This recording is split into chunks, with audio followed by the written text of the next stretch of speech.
प्यारे student, welcome to Anoop Dubey sir classes C Gyan one में आपका हार्दिक स्वागत अभिनंदन है। आज हम पाठ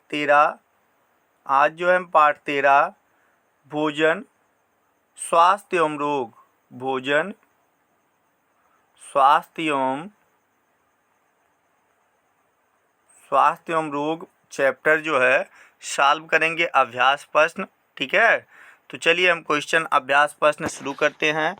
अभ्यास पहला देखिए, हमारा पहला क्वेश्चन निम्नलिखित में सही विकल्प छांटकर अपनी पाठ्य पुस्तिका में लिखिए। तो राइजोपस क्या है? तो राइजोपस एक कवक है। ठीक है, ऑप्शन सही है। का क्वेश्चन है, इनमें से संचारी रोग होता है। तो इनमें से संचारी रोग जो होता है यह हैजा के कारण होता है, हैजा होता है। तो आ ऑप्शन आपका सही है। गा देखिएगा, विषाणु जनित रोग है। तो विषाणु जनित जो रोग है चेचक है, इसलिए आ ऑप्शन आपका सही है। चलिए घा देखते हैं। घा है प्लेग रोग फैलता है। तो प्लेग रोग किसके द्वारा फैलता है? प्लेग रोग बेरेला रोग फैलता है किसके द्वारा? बेरियोला वायरस से, विब्रियो कालेरी जीवाणु से, बैसली जीवाणु से। तो इनमें से कोई नहीं, द ऑप्शन सही होगा। चलिए दूसरा क्वेश्चन है, हमको सही गलत का निशान लगाना है। निम्नलिखित कथनों में सही के सामने सही तथा गलत के सामने गलत का चिन्ह लगाइए। पहला क्वेश्चन हमसे पूछा गया, का डिब्बा बंद भोज्य पदार्थों का अत्यधिक सेवन करना चाहिए? सही है, डिब्बा बंद का जो भोज्य पदार्थ होते हैं वह जल्दी खराब नहीं होते हैं, इसलिए इसी का ही सेवन करना चाहिए। खा देखिएगा, प्लेग संक्रामक रोग नहीं है। तो सही है, प्लेग संक्रामक रोग नहीं है, यह गलत है। प्लेग संक्रामक रोग है। देखिए गा है पाश्चुरीकरण एक परिरक्षण विधि है। तो सही है, ठीक है, ये भी सही है। गा देखिएगा, घा नंबर क्वेश्चन, असंचारी रोग वायु द्वारा फैलते हैं? नहीं, गलत है। अंगा देखिएगा, दाद कवक के कारण होता है? सही है, दाद कवक के कारण ही होता है। कवक से और रोग होते हैं, मैं आपको बता दे रहा हूँ। देखिए पहला तो दाद हो गया, इसके बाद खाज भी जो होता है यह कवक से ही होता है। खाज और खुजली ये भी क्या होता है? कवक से ही होता है। एक रोग और होता है गंजापन। ठीक है, गंजापन जो होता है यह भी कवक के कारण ही होता है। चलिए तीसरा नंबर क्वेश्चन देखते हैं। रिक्त स्थानों की पूर्ति कीजिए। हमको रिक्त स्थानों का पूर्ति करना है। काले रंग से लिख दिया गया जो आपको भरना है।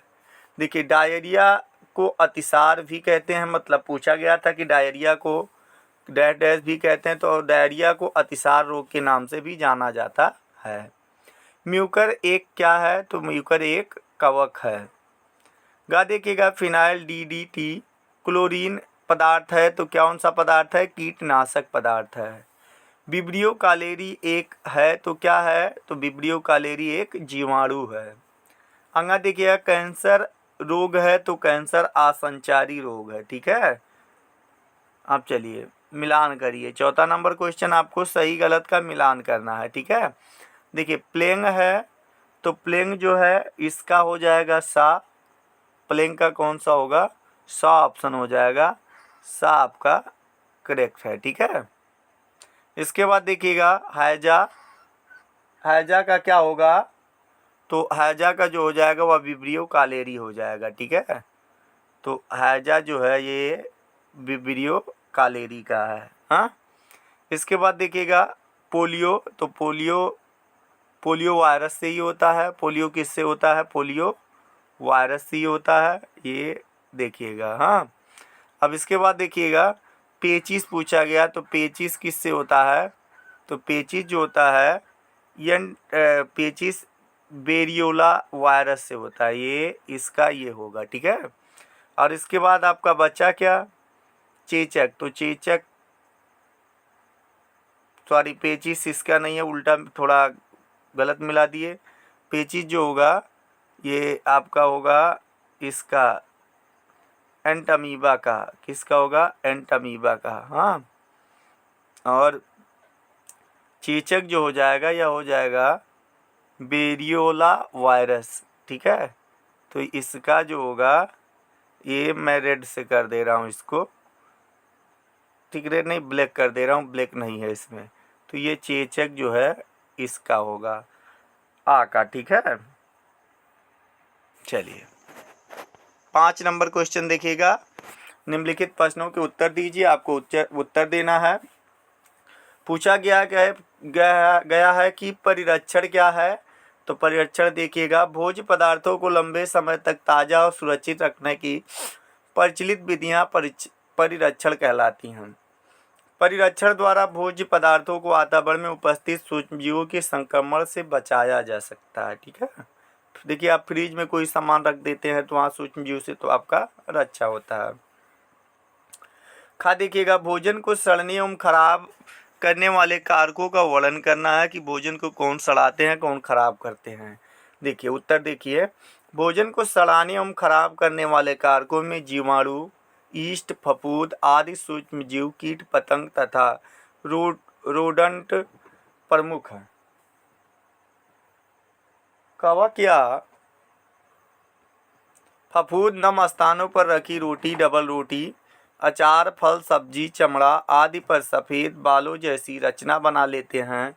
कुछ कवक जैसे राइजोपस, म्यूकर, एस्परिजिलस आदि खाद्य पदार्थों को नष्ट कर देते हैं। जीवाणु सर्वव्यापी होते हैं। इनके द्वारा दूषित किए गए भोज्य पदार्थ को खाने से निमोनिया, हैजा, पेचिश, पेट दर्द, उल्टी आदि बीमारियां हो जाती हैं। खमीर से खाने में खट्टापन आ जाता है। लंबे समय तक बंद बर्तनों में रखे विभिन्न अनाज जैसे गेहूं, चना, मटर आदि में घुन लग जाता है। उसी प्रकार अनाजों को चूहे और सब्जियों को कीट पतंगे नष्ट कर देते हैं। इसलिए जो आपका बासी खाना है वो नहीं आपको खाना चाहिए, और कभी भी भोजन को अगर रखिए तो ढक के रखिए, ये नुकसानदायक होता है। गा क्वेश्चन देखिएगा, किन्हीं 2 जीवाणु जनित रोगों का नाम लिखना है और उसका लक्षण, काल, उपचार भी लिखना है। देखिए पहला हो गया आपका मलेरिया, दूसरा हो गया डेंगू, ठीक, और तीसरा देखिएगा 2 ही बोला है। तो पहला देखिए मलेरिया, तो मलेरिया का लक्षण क्या है। लक्षण है तीव्र ज्वर रहेगा, बुखार रहेगा तेजी से, और सिर दर्द होगा, बदन दर्द होगा, कपकपी लगना, मतलब कपकपी होगी, आपको जूड़ी आएगी मलेरिया में। कारण देखिए क्या है, ये प्लाज्मोडियम मादा मच्छर एनाफ्लीज का काटना, मादा एनाफ्लीज मच्छर के काटने से होता है। ये प्लाज्मोडियम इसका वायरस होता है। उपचार, चिकित्सा के परामर्श अनुसार एंटीबायोटिक दवाएं लेना चाहिए। बचाव क्या है, तो बचाव में आप जो है आपको मच्छरदानी का उपयोग करना चाहिए, ठीक है, यहाँ पे मच्छरदानी का उपयोग करना चाहिए। चलिए डेंगू देखते हैं। दूसरा हमारा है डेंगू। डेंगू वायरस वाहक एटीज इजिप्टी मच्छर का काटना है। उस मच्छर का क्या नाम है, इजिप्टी मच्छर, ठीक है। अब लक्षण क्या है, ठंड लगने के बाद तेज बुखार रहेगा 5 से 7 दिन तक। सिर दर्द, मांसपेशियों एवं जोड़ों में दर्द होगा। चेहरे, गर्दन और छाती पर गुलाबी रंग के चकत्ते। उपचार, खून की जांच एवं चिकित्सा के परामर्श अनुसार और दवाओं का सेवन करना चाहिए। इसमें क्या होता है, लाल लाल ऐसे चकत्तियाँ बन जाती हैं जिससे पता चलता है, ठीक है। बचाव क्या है, ऐसे कपड़े पहने जिससे पूरा का पूरा शरीर ढका हो। मच्छरदानी का प्रयोग करें। बर्तनों एवं कूलरों में पानी इकट्ठा ना होने दें। इससे देखिए पानी से ही क्या होता है, मच्छर की उत्पत्ति होती है। गा देखिएगा, संचारी तथा असंचारी रोग से आप क्या समझते हैं। उत्तर देखिए, वह सभी रोग जो सूक्ष्म जीवों द्वारा होते हैं तथा एक दूसरे से मनुष्य तक छुआछूत के कारण फैलते हैं, मतलब एक दूसरे के माध्यम से फैलते हैं, तो उन्हें संचारी रोग कहते हैं, ठीक है। जैसे मान लीजिए किसी व्यक्ति को हुआ है, उससे आपको भी हो जाए, तो ये संचारी रोग कहलाते हैं, ठीक। जैसे खांसी है, जुखाम है, देखिए जुखाम अगर किसी को हुआ है और आप उसके पास बैठ जाते हैं तो आपको भी जुखाम हो जाता है, तो इसे कहते हैं संचारी रोग। जैसे हैजा, चेचक, टीबी आदि। कुछ रोग शरीर में किसी कमी या खराबी होने के कारण हो जाते हैं, ना कि छुआछूत से एक व्यक्ति से दूसरे व्यक्ति में तक फैलते हैं, असंचारी रोग कहलाते हैं। जो एक दूसरे व्यक्ति के संपर्क से नहीं फैलता है उसे कहते हैं असंचारी रोग। ठीक है, ये शरीर में कोई विकार उत्पन्न होने के कारण हो जाता है। जैसे देखिए उच्च रक्तचाप, कैंसर, डायबिटीज, एलर्जी आदि होता है। ठीक है, चलिए अगला हम देखते हैं।